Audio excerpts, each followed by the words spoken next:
விஜயின் வேட்புமனு ரத்து, தேர்தலில் போட்டியிட தடை, தேர்தல் ஆணையம் அதிரடி அறிவிப்பால் அதிர்ச்சியில் தாவேகாவினர். அதாவது தமிழக அரசியல் களத்தில் பரபரப்பை ஏற்படுத்தி வரும் விஜய் குறித்து தற்போது ஒரு புதிய விவாதம் தீவிரமடைந்து வருகிறது. இது அரசியல் மட்டுமல்ல, அவரின் குடும்ப வாழ்க்கை, குறிப்பாக மனைவி சங்கீதாவுடன் ஏற்பட்டுள்ள பிரச்சனைகளையும் மீண்டும் பேசும் பொருளாக மாற்றி வருகிறது. அந்த வகையில் சமீபத்தில் தேர்தல் வேட்புமனு தாக்கல் செய்த விஜய் தன்னுடைய சொத்து விவரங்களை வெளிப்படையாக அறிவித்திருந்தார். அதில் தன்னிடம் சுமார் 400 கோடி ரூபாய்க்கும் அதிகமான அசையும் சொத்துக்கள் மற்றும் 100 கோடி ரூபாய்க்கும் மேலான அசையா சொத்துக்கள் இருப்பதாக குறிப்பிட்டிருந்தார். அதேபோல மனைவி சங்கீதா பெயரில் இருக்கும் சொத்துக்கள் பற்றியும் சில விவரங்கள் வெளியிடப்பட்டுள்ளன. அந்த அறிக்கையின்படி சங்கீதா பெயரில் தங்கம், வைரம் போன்ற நகைகள் மற்றும் சில வருமான விவரங்கள் மற்றும் குறிப்பிடப்பட்டுள்ளன. குறிப்பாக அவரிடம் சுமார் 3 கிலோவுக்கும் மேற்பட்ட தங்கம், 1 கோடி மதிப்பிலான வைரம் இருப்பதாகவும் கூறப்பட்டுள்ளது. ஆனால் நிலம், வீடு, பெரிய அளவிலான முதலீடுகள் போன்ற அசைய சொத்துக்கள் சங்கீதா பெயரில் இல்லை என்பதே பலருடைய கவனத்தை ஈர்த்துள்ளது. இதுதான் தற்போது சர்ச்சைக்கு காரணமாகி வருகிறது. ஏனென்றால் சங்கீதா தன்னுடைய விவாகரத்து மனுவில் பொருளாதார ரீதியாக சிரமத்தில் உள்ளேன் என்று குறிப்பிடத்தக்க தகவல் வெளியானது. அதே நேரத்தில் விஜயின் சொத்து அறிக்கையில் மனைவி பெயரில் பெரிய அளவிலான சொத்துக்கள் இல்லை என்பதும் தெரிய வந்துள்ளது. இதனால் அப்படியானால் சங்கீதா கூறியது உண்மையா? விஜய் உண்மையிலேயே குடும்பத்திற்காக சொத்துக்கள் வாங்கவில்லை என்றுதானே அர்த்தம் என்ற கேள்விகள் சமூக வலைதளங்களில் எழ ஆரம்பித்துள்ளன. சிலர் சங்கீதாவுக்கு ஆதரவாக கருத்து தெரிவித்தும் வருகிறார்கள். இத்தனை பெரிய சொத்தும் வைத்திருந்தும் மனைவிக்கு பாதுகாப்பு இல்லை என்றால் அது கேள்விக்குறிதான் என்று விமர்சனங்களும் எழுந்து வருகிறது. மற்றொரு பக்கம் விஜய்க்கு ஆதரவாகவும் கருத்துக்கள் வருகின்றன. நகைகள், வருமானங்கள் போன்றவை இருக்கின்றன, அதுவே போதுமான பாதுகாப்பு என்றும், முழு விவரங்கள் வெளிவராமல் ஒரு பக்கம் மட்டுமே பார்த்து முடிவு சொல்ல முடியாது என்று சிலர் கூறியும் வருகிறார்கள். மேலும் விஜய் தன்னுடைய குடும்பத்தினருக்கு கடன் அளித்திருப்பது போன்ற விஷயங்களும் இதனுடன் இணைத்து பேசப்பட்டு வருகிறது. மனைவி, மகன், மகள் ஆகியோருக்கும் பண உதவி செய்திருப்பதாக அவர் முன்னதாகவே குறிப்பிட்டிருந்தார் என்பதும் நினைவு கூறப்படுகிறது. இதற்கிடையில் விஜய் அரசியல் பயணத்தில் முழு வேகத்தில் ஈடுபட்டு வருகிறார். மாநிலம் முழுவதும் பிரச்சாரம் செய்து மக்கள் ஆதரவை திரட்டும் முயற்சியில் இருக்கிறார். ஆனால் இப்படி தொடர்ந்து எழும் குடும்ப பிரச்சனைகள் அவரின் அரசியல் இமேஜுக்கு பாதிப்பு ஏற்படுத்துமா என்ற கேள்வியும் எழுந்து வருகிறது. மொத்தத்தில் பார்த்தால் ஒரு பக்கம் விஜயின் சொத்து விவரங்கள், மறுபக்கம் சங்கீதா முன்வைத்த குற்றச்சாட்டுகள், இந்த இரண்டிற்கும் இடையிலான முரண்பாடே இப்போது பெரிய விவாதமாக மாறி வருகிறது. உண்மை என்ன என்பது நீதிமன்றத்தில்தான் தெளிவாக என்றாலும் இந்த விவகாரம் அரசியல் சூழ்நிலைகளிலும் கூட பெரிய தாக்கத்தை ஏற்படுத்தி வருகிறது. அது மட்டுமில்லாமல் தமிழக அரசியலில் புதிய சக்தியாக எழுந்துள்ள தாவேகா தலைவர் விஜய் 234 தொகுதிக்கான வேட்பாளர்களை அறிவித்து பெரம்பூர், திருச்சி கிழக்கில் களமிறங்குகிறார். வேட்பு மனுவில் அவர் 404 கோடி அசையும் சொத்து, 115 கோடி அசையா சொத்து, பல லக்ஸரி கார்கள் வைத்திருப்பதுடன் வெறும் 67,400 ரூபாய் மதிப்புள்ள ஒரே ஒரு டிவிஎஸ் எக்ஸல் சூப்பர் பைக் மட்டுமே இருப்பதாக குறிப்பிடப்பட்டிருப்பது கவனத்தை ஈர்த்து வருகிறது. தமிழ்நாடு அரசியல் பெரும்பாலும் திமுக, அதிமுக என இரு துருவ அரசியலாகவே இருந்த நிலையில் தற்போது விஜயின் தமிழக வெற்றிக் கழகத்தின் வருகை அரசியல் போக்கையே மாற்றி அமைத்துள்ளதாக பார்க்கப்படுகிறது. ஞாயிற்றுக்கிழமையன்று தாவேகா தலைவர் விஜய் 234 தொகுதிகளுக்கான வேட்பாளர்களை அறிவித்தார். பெரம்பூர், திருச்சி கிழக்கு ஆகிய 2 தொகுதிகளில் விஜய் களம் காண்கிறார். இதற்காக பெரம்பூர் தொகுதியில் போட்டியிடுவதற்கான வேட்புமனுவை வேசர்பாடியில் உள்ள தேர்தல் அலுவலகத்திற்கு சென்று தாக்கல் செய்தார். இதில் அவர் குறிப்பிட்டுள்ள சொத்து விவரங்கள் குறித்த பல்வேறு தகவல்களும் வெளிவந்துள்ளன. அதன்படி தாவேகா தலைவர் விஜயின் அசையும் சொத்து மதிப்பு ரூபாய் 404 கோடி என்றும், விஜயின் மனைவி பேரில் 15 கோடி மதிப்பிலான அசையும் சொத்துக்கள் உள்ளன என்றும் கூறப்பட்டுள்ளது. அதேபோல தன்னிடம் 115 கோடி அசையா சொத்துக்கள் இருப்பதாகவும் பிரமாண பத்திரத்தில் விஜய் கூறியுள்ளார்.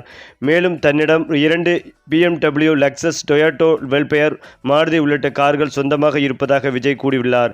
அதே நேரம் தன்னிடம் 67,400 ரூபாய் மதிப்புடைய ஒரே ஒரு டிவிஎஸ் எக்ஸல் சூப்பர் பைக் தான் இருப்பதாகவும் அவர் கூறியுள்ளது வியப்பை ஏற்படுத்தி வருகிறது.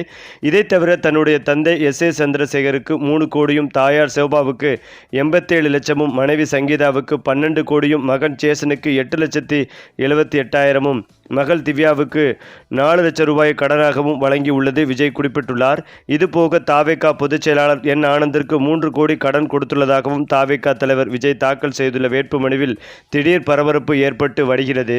மேலும் தமிழக வெற்றி கழகத்தின் தேர்தல் பிரச்சார வியூகம் தற்போது பெரும் விவாதத்திற்கு உள்ளாகி உள்ளது. குறிப்பாக அந்த கட்சியின் தலைவர் விஜய் சென்னை, பெரம்பூர் மற்றும் திருச்சி கிழக்கு ஆகிய 2 தொகுதிகளில் போட்டியிடுவதால் அவரது கவனம் முழுவதும் இந்த மண்டலங்களை சுற்றியே இருப்பதாக சொல்லப்படுகிறது.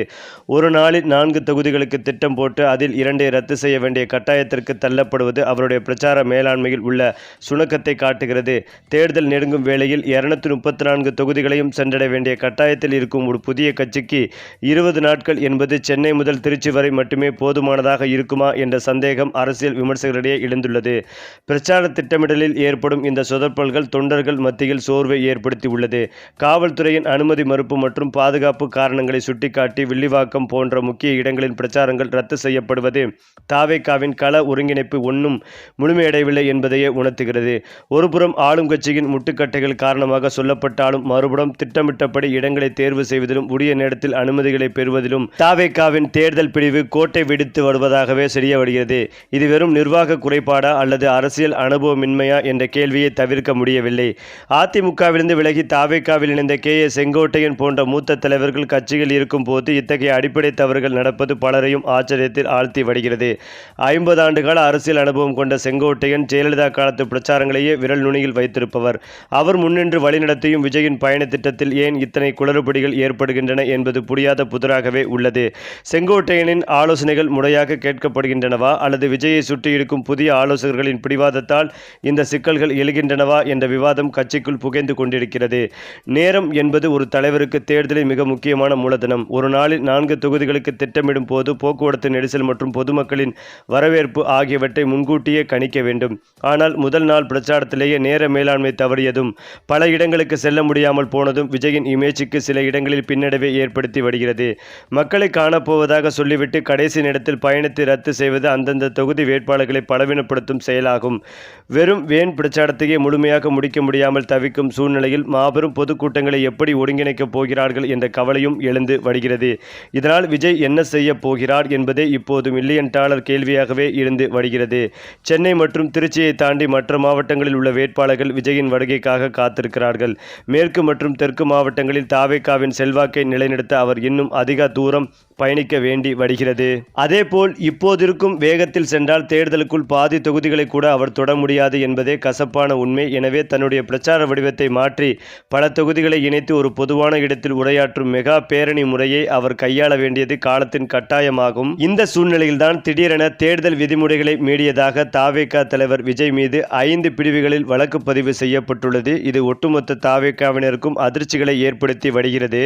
அதாவது பிரச்சாரத்தின் போது 5 ஒலிபெருக்கிகளை மட்டுமே பயன்படுத்த அனுமதி வழங்கப்பட்ட நிலையில் 30 ஒலிபெருக்கிகளை பயன்படுத்தியதாக தெரிய வந்துள்ளது.